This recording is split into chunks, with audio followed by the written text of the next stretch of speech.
Okay, so we told you all that it was coming, and now it's here. Our massive book purge 2025. So we're working on clearing the shelves, firing the losers, and keeping the winners. And it's been going sort of well. I mean, it's been hard, to be honest, and this represents only a small fraction of the books that are going. But as we've gone along, we've developed a list of 10 different types of books that must go, and having that list in hand really is helping. So today we're sharing that list with you in hopes it might be helpful. So let's take a look. So a little background as we get started. This giant purge has come about because in the fall of 2024, we were absolutely overrun with books here. We felt so overwhelmed. And now it's true that a lot of the books are from the church library. They're books that we're screening or selling. But a lot of the books were also ours because we love books. We love buying books, we love reading books, but we're not very good at saying goodbye to books. So one day a friend of ours said, you know what, you need to start treating those books like they're your employees. Like they're here to work for you, and if they're not doing that, then you need to fire them. So you wouldn't keep an employee who's sitting around and doing nothing, and you can view your books the same way.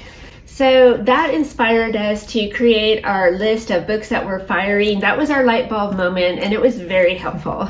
So using that list in the past 2 months, we have been able to get rid of over 250 books. And number one on the list of books we're firing are books that are time sensitive. I am looking at you, old Magnificats. Or these Word of Fire Liturgy of the Hours. So in our fantasy book life, we would be able to find people who would take these and be so happy to get them. But in reality, nobody wants the outdated stuff. I mean, hospitals, prison ministries, whoever already have as many of these as they'll ever need. Right, so we're not keeping these. These are going into recycling. Yes, it's hard to say goodbye. It feels really weird, but we wouldn't keep things like old church bulletins. So we can also say goodbye to these. We're going to take them to recycling right now. So category number 2 is old homeschooling books. We homeschooled for many years, but we're done now and have no reason to hold on to the old curricula. So here's Exhibit A, old Spanish workbooks. I have this crazy idea that in all my downtime, I might brush up on my Spanish. And then if I wanted to do that, then I would be all set. Here you go. That hasn't happened. It might never happen. And if it does, we could just get something new. So these are going to the Friends of the Library sale, and they can move on to a different home. They're going on to their next assignment, so we wish them the best of luck. It's hard to say goodbye, but there you go. So category number 3 is simply books that we didn't like, which of course is a lot easier of a category to work in. Like this book, for example, The Crystal World. This one's come up several times. Remember that one? Yeah. But it's just kind of weird, so bye-bye. And then I'm shedding no tears over this one, The Power and the Glory. You guys know that I didn't like this book, so it is time to say goodbye. Not only did I not like it, but also this is just a really crummy copy of this book. It's just a really sad old paperback that it's just depressing to look at. So if I did like this book, which I didn't, I would have to find a better copy of it. So goodbye to you. So category 4 is an interesting one. And that is books that we thought were gone, but apparently aren't. And we have an example of that here, The Bad Catholic's Guide to Good Living. I couldn't believe that we still had this book. It's very interesting. It combines church history and traditions with gourmet recipes, but all in a very floozy kind of way. And we get it, the authors are trying to be funny, but it just comes across as a bit tacky. Yeah, it seems to skate the edge of bad taste very closely, too close for our taste. So we're giving it away. Maybe someone else will appreciate it more.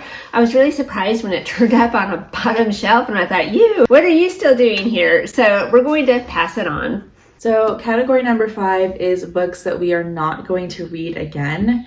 We read them once, we're not likely to go back, and we would like the shelf space. Okay, so in that category would fall this one, The Three Ordinary Voices of God by Matthew Kelly. We read it fairly recently, but the chances are pretty low that we are going to ever go back and read it again. And if we did want to go back and read it again, we could easily find it at the church library. So we're passing this on because we hope someone else finds it and loves it and reads it. So category number 6 is books that are falling apart. So ones like these, case in point. Yeah, don't need to keep those. So falling apart or just in really bad shape, I have 2 examples of that here. Somebody evidently was praying the Stations of the Cross while drinking coffee because this one has coffee stains all over it. No one wants this one. This one has a lot of water damage. Nobody wants this one either. And this one was a little bit trickier because last time we looked at this book, it was fine. But now the pages are warped and they're yellowing and we're not really sure what happened to it, but it doesn't need to stick around. There's something bad going on with this book, which is a good reminder for all of us that we need to go through and check on our books at least once a year. Last time we saw this book, it didn't have this weird orangey brown tint to the bottom of it. So I don't know if it's gone sour or if it's molding or what, but this one's going ASAP. So a while back, we made a video about books that we did not finish. And so category number 7 is just that, the books that we quit reading. Those are like employees that are out on their lunch break and they're never coming back. So of course we're not going to keep them. And in that video, I mentioned this book, Signs and Mysteries. I want to read this. I love the idea of it, but it has really light gray printing in it. And so it's really hard for me to read. It gives me a headache. And so I just don't need to keep this one. I need to find a good audiobook version.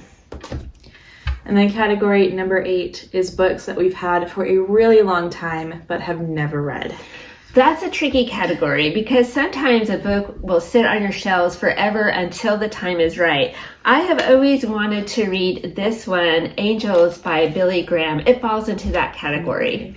So you've wanted to read it, but haven't in longer than I've been alive. So we're going to pass that one on, and it's always at the library if you want it. Category number 9 is books that were given to us as gifts, but honestly, we're just never going to read them. These are the books that were given to us or they showed up in the mail. We didn't go out and buy them. We don't really want them. And my example for that one is this one, No Regrets. It was a gift from Dynamic Catholic, so it just arrived one day, but looking through it, we decided that honestly, the chances of us ever reading this are really, really slim. But we figured that there's someone out there somewhere who would love to read this book, so we're gonna pass it on. And now we're down to our last category of books, which is also an easy one, thankfully, and that is books that we have duplicates of.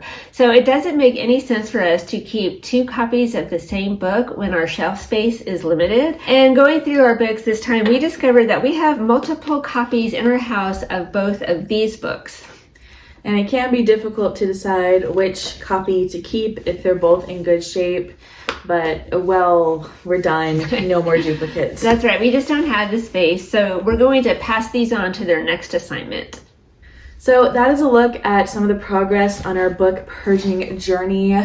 But let us know in the comments if there are any other categories we should add to our list. Or if you have any book purging tips for us, let us know down in the comments. We'd love to hear them. So we hope you enjoyed today's video. Thank you so much for watching, and we'll see you next time. Bye.